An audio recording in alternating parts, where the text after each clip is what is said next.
congratulations for being part of this series Shrinking for Apple TV Plus. Thank you so much. Glad to be here and nice to meet you.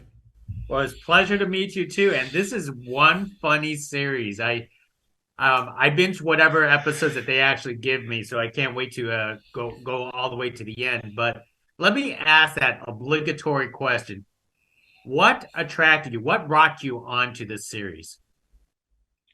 Getting hired.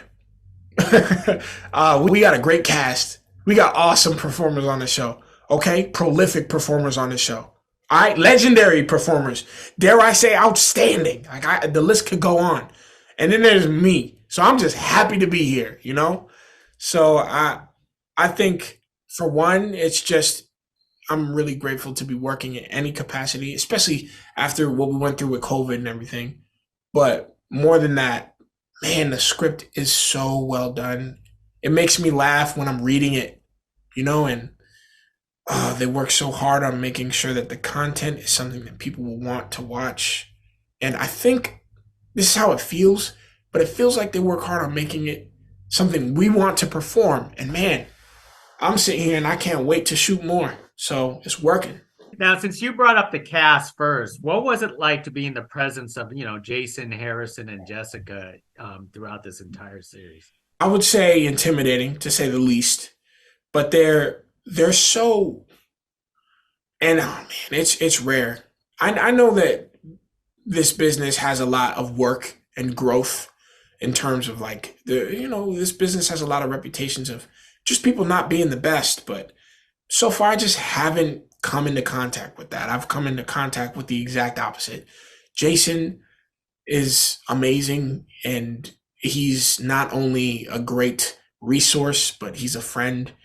And the man's funny for free. Like, he ain't charging sometimes. And I'm like, yo, you over here making people laugh for $0.00 on set. Like, bro, you just funny. What are you doing? Harrison is a gentleman. He is so warm. Jessica has a particular amount of hilariousness, just like a tank that never runs dry. It's just, I could go on. Christa, oh my goodness, Christa's a legend, and she's out here just sharing and being lovely and being warm and kind, and she's apparently great with dogs. So the more you know about this cast, the more you'll love them. You have a very young career yourself, getting into this business. Are you learning a lot from these veteran actors?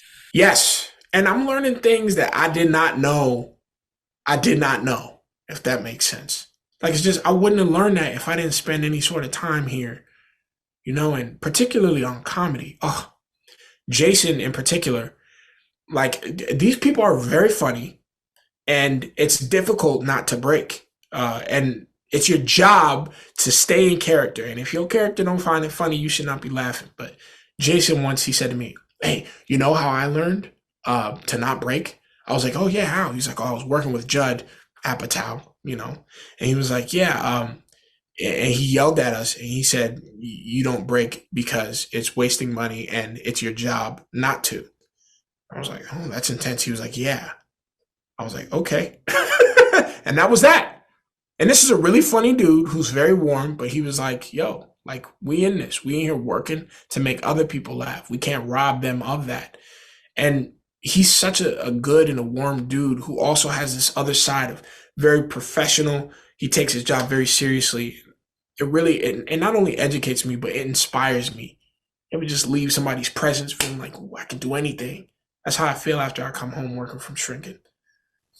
And on a series like this, because everyone is so funny, is there a lot of improv, or is basically stick to the script? It's both. The script is bomb, so it doesn't need any extra seasoning.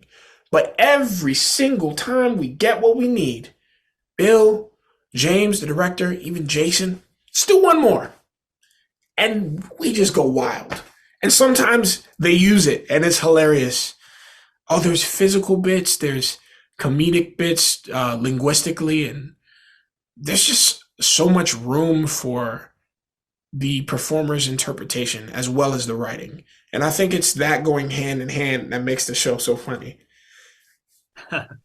Now, let's talk about your character, Sean. How would you actually describe Sean, and how different is this character from all the other roles that you have played before? Oh, great question. Sean's different from a lot of the other roles I've played because usually there's some sort of character, like sort of caricature. Maybe there's a way of speaking that I have to embody. There's a way of walking. Maybe there's a significant age difference, so I have to move differently. And that kind of creates a distance from me that makes it a little easier to do because there's me and then there's this thing that's obviously not me. Like I don't talk like Willie Lewis is a character I played a couple years ago.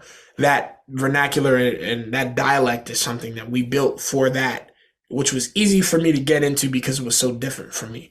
Sean has my voice. Sean moves like me. He walks like me. He talks like me. He has my vocabulary, and it's hard sometimes to differentiate physically the difference.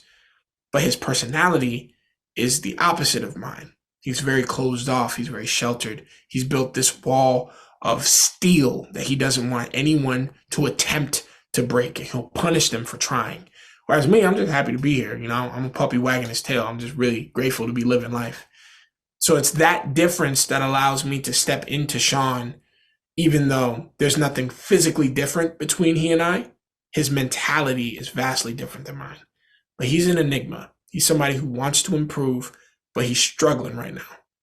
So speaking of mentality, how do you get into the mental status of your character? I mean, and talk a little bit about that, the character's PTSD that we have yet to, uncover. Mm-hmm. So for Sean, and playing soldiers is something that I actually do a bit. I did it a lot in school, and I learned that apparently a lot of people would ask if I was military growing up. I'm just from the South, I learned my yes sir, no sir, yes ma'am, no ma'am. I guess a lot of people thought that. So I think that helped a little bit, but for me to assume that that would be enough, I think would be a mistake. Just that, oh, some people think I kind of seem like a military guy. No, I needed to do research. I needed to do work. But instead of just some light Googling, I wanted to ask people. So I asked some people who spent time in the armed services, and they shared their experiences and some things that they brought home with them that maybe they wish could have stayed over there. And I let that inform the work rather than just hope that people just hope I got it. I wanted to make sure I worked from truth. So I asked for help. So was it easy to turn on that serious mode and switch over to comedic mode, back and forth through this series? Great question. So I realized for me as a performer, he's usually a straight man. Like he's not really doing the goofing. Usually people are goofing around him and it's his response that might result in something funny. So that made it a bit easier for me because um, I got to kind of resist the urge to laugh, which creates a sort of pout. When somebody doesn't want to laugh and you kind of working on them a little bit, you can see the corners of their mouth start to curl up a little bit. That's Sean. Jimmy's just tapping away, just trying to get him to lighten up a little bit, to open up. And I think because I'm actually trying not to break, I'm actually fighting laughter. It works perfectly for Sean because he's doing everything he can to stay tough, locked down. It works pretty well. I have to admit, just by speaking to you, you have very expressive facial expressions Yeah, thank you. easily identified throughout the entire series, and I think that's a huge strength for you. Oh, thank you. Yeah, my brother and sister growing up would call me an overloaded happy face because I would just have my toothy smile from 8 a.m. to midnight, and they'd just be tired of me. But I'm I'm grateful that I got that little nickname because they all are very grateful for the smiling with teeth. Oh man, it was a good thing growing up. We used to take pictures covering our mouths until we were all like, guys, we need to smile with our teeth.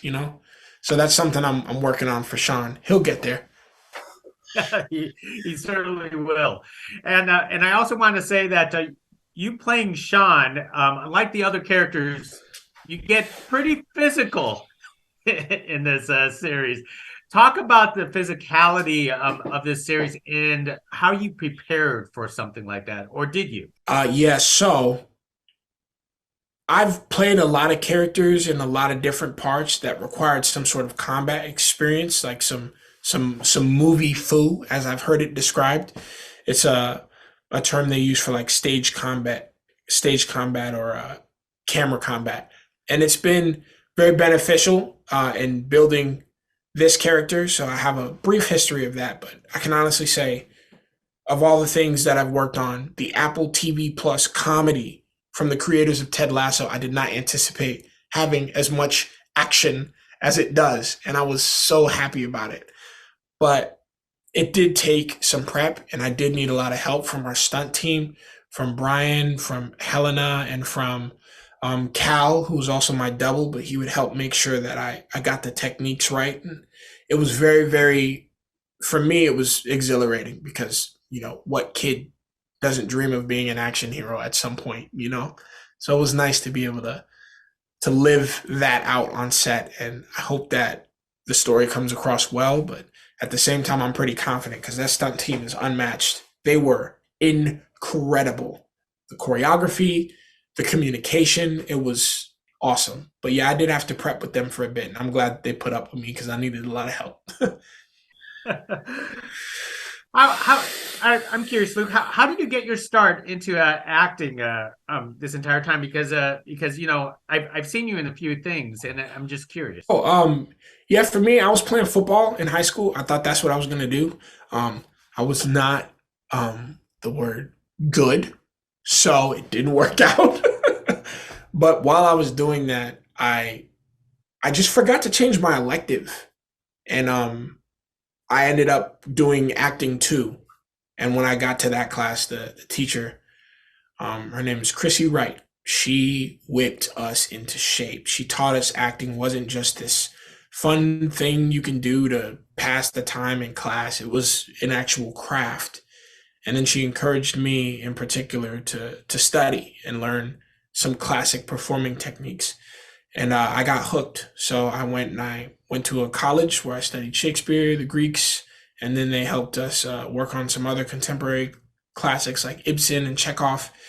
And from then on, I just was like, oh, okay, I want to do this for my career. So I took the necessary steps to make that happen. I had parents who believed in me, which is not the case for a lot of other people who aspire to be a performer as their profession. But I think that was the key ingredient to me getting started. When I told them, they said, prove it. And I proved it to them with my work. And they not only allowed me to pursue it, they encouraged me to do so.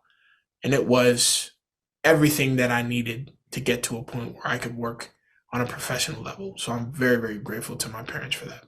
Wow, you are trained for the classics. It's hard to tell, if I'm doing a comedy like this or like Yeah. sci-fi action or other kind of stuff that's what you're trained for. So that basically means you want to do any type of role out there. I mean, what's your dream role? Yeah. Yeah, pretty much. I'm sorry, what was that? What's your dream role then? Oh, dream role? That's a great question. Well, it's definitely going to be from theater. And aside from shrinking, because this is literally a character I couldn't have conceived in my wildest dreams that I would be able to play. But from Shakespeare, I want to play Iago. And Othello is one of the most prolific plays that Shakespeare has in his litany. And I got to play that character a lot in college because it's written for a black man.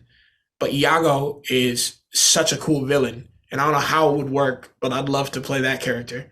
And then in terms of a contemporary play, um, man, I love fences so much. And I'm hoping in the next couple of years I'd be able to play, or sorry, not next couple of years, but next couple of decades, I'd be able to play Troy Maxon. What a role. What a tortured soul. A man who's just trying to, oh, he justifies so much of his wrongdoing, but he is representative of so much of our culture. And August Wilson wrote that part beautifully. So yeah, Troy Maxon in like 30, 40 years time. And Iago. I can perfectly see that. But let me start wrapping things up on my end here. Yeah, for sure. Why should people watch Shrinking in your words?